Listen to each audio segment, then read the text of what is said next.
This episode of SESSLERS Something is brought to you by Gamefly. All right, everybody. Yes, getting to the end of the year. You can see that the wild man Hemingway beard is coming in. I promise I'm going to shave it. I just haven't had a chance because I had to be at home and watch the 49ers take down the Seahawks. That really made me so happy. And actually, I was thinking that day as I was watching the football game, what am I going to do SESSLERS Something on? It is that late year conundrum where, you know, most everything has already happened and maybe there's a little bit of something here and there worth discussing.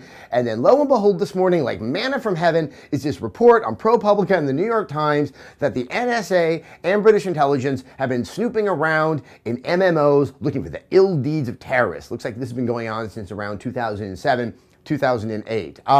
It sounds very odious, and there are reasons why to find this very odious, but on the other side of the equation, it's kind of hysterically funny. A, that it's World of Warcraft and Second Life. I don't know. I would think that, you know, some people who are, if you're attuned enough to do evil things inside of the MMO, you might pick something that may not have as many people. It may not be run by a company like Blizzard and go to, like, say, City of Heroes, or, you know, RuneQuest, or one of those free-to-play ones out there, something like that. Hey, maybe Club Penguin. And then Second Life. That part is almost awe-inspiring, that was seen as the other potential area where bad people would discuss bad things in code. I love the part of the article, if you haven't read it, you have to read it, where they had like 3 days worth of chat logs, and that means some dude had to sit and read Second Life chat logs for I don't know how many days trying to find something ill. Oh, there's ill things there. It's just not what, you know, say MI6 would really find altogether that interesting. So it does bring up matters of privacy, and I think it's worth pointing out that when you're on something like World of Warcraft or even Second Life, you really don't have privacy.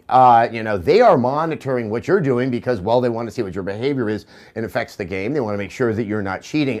It really isn't a world where you should feel comfortable to say just anything that pops into your head. I mean, this is one of those kind of common points of discussion, be it Twitter, be it Facebook, that, you know, that illusion of privacy isn't really there. But I'm not too concerned because I never thought there was anything kind of secretive or, you know, that I was protected when I was out in those worlds.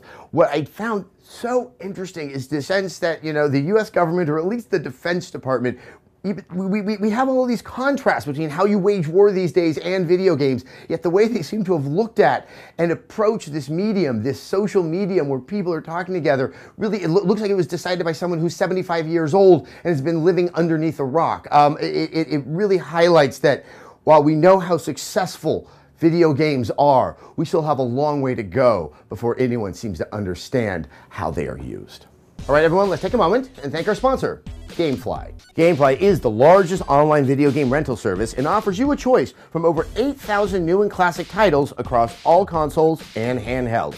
Plans start at just $15.95 a month, and members can rent 1 to 4 games at a time and keep them for as long as they like. Once you're done playing, just send it back, and Gamefly will send you the next available game on your list. You can support SESSLERS Something and get a free 15-day trial when you sign up at gamefly.com/something. Okay, the other thing I thought I might be talking about, but was slowly thinking maybe that wasn't going to happen, was Fallout 4. Obviously, there was this website that had been up for, I think, about 3 weeks with a countdown timer, and it had sounds that sounded a lot like Fallout. Everyone wondered, since this was going to be timing up with the VGXs, if this was, you know, this could be a thing. I love Fallout 3 so much, and I like any game that Todd Howard makes, and so I think I wanted to believe, knowing somewhere in the less primal part of my brain that I was going to be disappointed. Lo and behold, it was a hoax. Somebody, and this, I would love to be able to study this type of psychology, spent a fair amount of money, about like $960, I think Kotaku said, to build this site to fool people, and in an AMA on Reddit, he pretty much said he just wanted to watch the world burn. So really, it was a hoax for the sake of having a hoax. Perhaps it was also designed to try to push Bethesda's hand to announce what seems to be fairly obvious, which is that sometime in the future, there will be a game called Fallout 4. And this really highlights something that's been mystifying and confusing for me for many, many years. It's the idea that sequels to successful games are kept under wraps, even though it seems so blatantly obvious.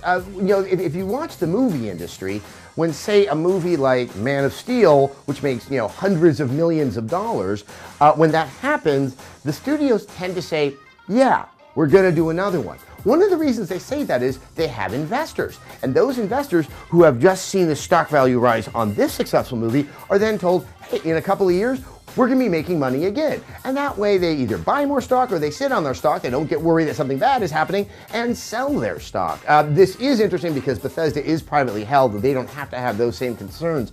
But it really has been a little confusing that the EAs, the Take-Twos, don't acknowledge a little more that, hey, here's a successful game and we're going to make a sequel for it. You don't say when you're going to do it. You don't make all those mistakes. You just kind of reassure. And it takes this kind of really bizarre song and dance between the press and the fans and the studio to just ignore the obvious, because the obvious would just make it much easier to have a point of discussion. This has been something that I've just kind of, I've expressed my annoyance on to many of my friends and colleagues for the past few years.